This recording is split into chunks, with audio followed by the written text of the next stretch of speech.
Akuvame umusa, akuvame ibusise empilweni. Kube nozizo nokuthula empilweni yakho. uNkulunkulu akulonde, uNkulunkulu akusikelele. Igama uPastor likinchannel New Flick. Qinisekisa ukuthi you like this video. Qinisekisa ukuthi you subscribe to the channel. Qinisekisa ukuthi you become a member. Ikakhulukazi ukuthi umuntu onawo amandla ukuthi ke bese ucontribute ngo-R9 njalo ngenyanga. Siyabonga kulabo ababili abathathu abangamalunga le-channel. Inqolobane zabo zencebo engathi ke zingahlala ke zigcwele ngaso sonke isikhathi bengasweli lutho. uNkulunkulu abandisele la bethatha khona.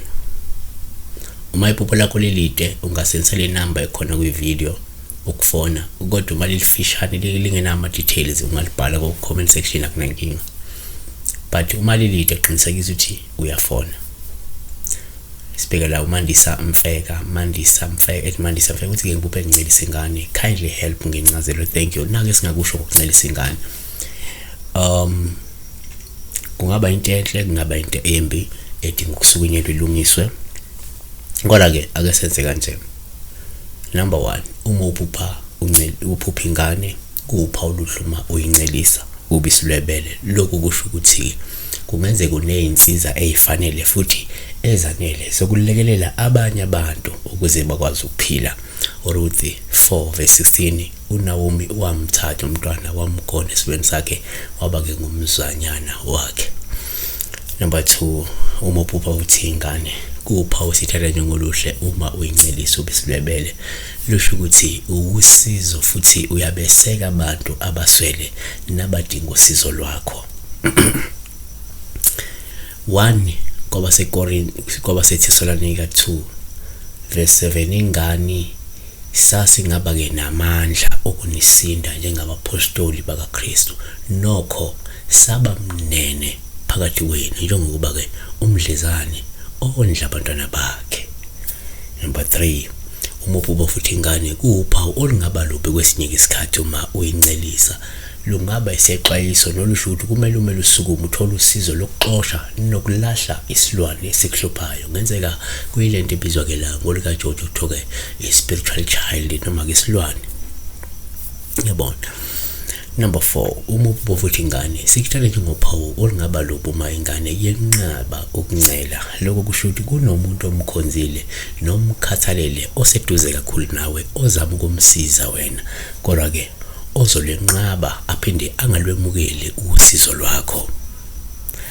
Number 5, kungenzeka futhi uma uphupha ingane kube uphawu oluhle uma uyincelisa ubisi lwebele.